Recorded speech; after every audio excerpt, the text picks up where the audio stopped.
سورہ شعراء نورلسم سپارہ آیت نمبر 150 د صالح علیہ السلام قوم د صالح علیہ السلام نه مطالبه د اوخې کړې وه چېرې مونږ له دغه شانتې یو اوښه پکار ده. صالح علیہ السلام د الله تعالی نه دعا وغوښته، اوښه میلاو شوه، خو سره د څه شرطونو. دی د هغه شرطونو خیال هم ونه ساته. تنګ رالل د دې نه چې دا به اوس یو ورځ مسلسل مونږ اوبه نه څښو. دی مشوره وکړه چې نو دا اوښه زخمي کړه، فعقروها زخمي کړه، دی له خپې یې ورله کټ کړې، او بعضې وایي چې بیا یې د هغې نه وروستو حلاله کړه. چې دا چل دی وکړه نو فاصبحوا نادمین، وګرځېدل خپېمانه. څنګه خپېمانه شو؟ دی ته صالح علیه السلام ویلي چې دې اوښې ته څه وایمه، که څه مو ورته ووایي او تکلیف مو ورته ورسوه نو بیا به په تاسو باندې عذاب راځي او هلاکېږئ به.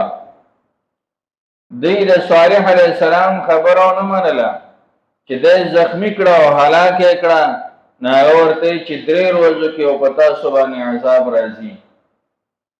اوس تاسو هلاکېدل او ستاسو تباهي هغه یقیني شوه. چې په کوم ورځ باندې دی دا اوښه ذبحه کړې وه او حلاله کړې وه نو دا د چهارشنبې ورځ وه، یا بعضې وایي چې د 9 ورځ وه. د چهارشنبې په دغه ورځ باندې د دې مخونه هغه زیړ شو، او بیا د زیارت په ورځ باندې سره شو، او د جمعې په ورځ باندې دا تور شو، او د خالی په ورځ باندې په باندې بیا عذاب راغی. جبرئیل علیه السلام راغی او چغې وواله او هغه چغې سره دا ټول هلاک شو. یا امام مقاتل وایي چې دی باندې داسې زیړې دانې راوختې، او چې کله د زیارت ورځ شو نو سرې شوې، او چې د جمعې ورځ شو نو هغه دانې تورې شوې، او چې هغه تورې شوې خالي په ورځ جبرئیل علیه السلام راغی چې چغې پې وواله، هغه دانې نور هم رابار شو، د هغې د وجې نه دی هلاک شو، تباه شو. فعقروها فاصبحوا نادمین فاخذهم العذاب، نور ولدی لرا عذاب. ان فی ذلک لآیه، یقینا په دې کې نښه ده. عذاب راغی، په دغه ټیم کې دی اظهار د خپېمانتیا کو، خو بیا ټیم تیرو. په دغه ټیم کې بیا خپېمانتیا هغه فایده نه کوله. خپېمانتیا دا توبه ده. په ګناه باندې چې انسان خپېمانه شي، یاره دا کار مې کړی دی، دا مې ښه نه دی کړی، اوس پې ستومان یم، خپېمان یم پې، آینده دپاره مې عزم دی بیا به نه کوم، دې ته توبه وایي. نو چې دی خپېمانه شو نو په دې د عذاب ولې راغلی؟ علما وایي چې یو خو خپېمانتیا دا توبه د دې امت ته، د مخکنو امتونو د توبې جدا جدا طریقې وې. دا په دې باندې الله تعالی احسان دی چې دې ته وایي صرف اظهار د خپېمانتیا وکړو، ګناه پرېږده، الله به دې معاف کړي. دویمه دا ده چې که خپېمانتیا توبه شي هم نو خپېمانتیا د عذاب د راتلو نه مخکې چې نه هغه توبه ده. د یونس علیه السلام قوم په هغې باندې عذاب راته چې هغې څنګه علامات ولیدل، چې او نو دې خلک وګرځول چې وګرځئ یونس علیه السلام وګرځئ چې شکه نشته، چې هغه وکتو نو نو ویل که عذاب راتلونکی دی، او راځئ ټول نر سړي ښځې ماشومان دا ټول چې دی نو میدان ته راووتل،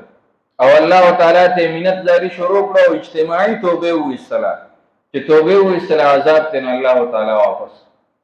رانغی. خو چې کله عذاب شروع شي نو چې عذاب شروع شي که بیا د خپېمانتیا اظهار کوي نو بیا هغه توبه نه دا نه قبلیږي. بیا دی باندې چې هم د عذاب راغلی دی نو دقه ټیم کې دی اظهار د خپېمانتیا کړی دی، نه هغه ټیم کې خو بیا هغه توبه نه ده، هغه ټیم کې خو بیا 11-12 تېری. نو فاخذهم العذاب، ونیول دی لره عذاب. ان فی ذلک لآیه، یقینا په دې کې نښه ده. وما کان اکثرهم مؤمنین، خو نه دي اکثر د دین ایمان راوړونکي. صالح علیہ السلام قوم باندې عذاب راغی ځکه چې دی اکثر انکار کو مؤمنان پکې نو صالح علیہ السلام سره د خپل ملګرو چې کوم مؤمنان شو هغه ته نو وتل مکی مشرکان چونو دی هم کافران او مشرکان نبی علیہ السلام ته ناشنا ضررونه او تکلیفونه هم رسول او انکار کو په دې ول عذاب نه راته علما وی دا غي وجه دا چې دلته په دې مکه معظمه کې مسلمانان موجود دا غي د وجه الله تعالی عذاب نه علیګو دویم هغه دعا د نبی علیہ السلام چې هغه اے الله په دې امت باندې استیصالي عذاب مراول داسې عذاب چې دا ټول ختم کی دا غي د وجه نه عمومي عذاب نه راغی دا سلګ لګ اشاره به ورکولې لکه قات په باندې راغی سوکاله قاتو دا نور غذابونه رستو هم دا راځي کله به زلزلہ راشي کله به سیلاب راشي کله به یو چری کله بل چری دا دی لګه چې نو دکار کوي چې وښه مسلمان سمشا تابعدار د الله تعالی شه کني نو زره په عذاب کې رانیوي شم بیا وان ربک لهو العزیز الرحیم یقینا رب ستا خامخا دې غالب مهربان ذات غالب دې پاغه چا باندې چې انکار کوي عذاب ورکی مهربان دې پاغه چا چې هغه تابعدار دې غلب نجات ورکي فاقروها زخمی کړه دې لرا زخمی کړه یو کس خدار ابن صالح نومو نسبت ټولو ته کوي ولی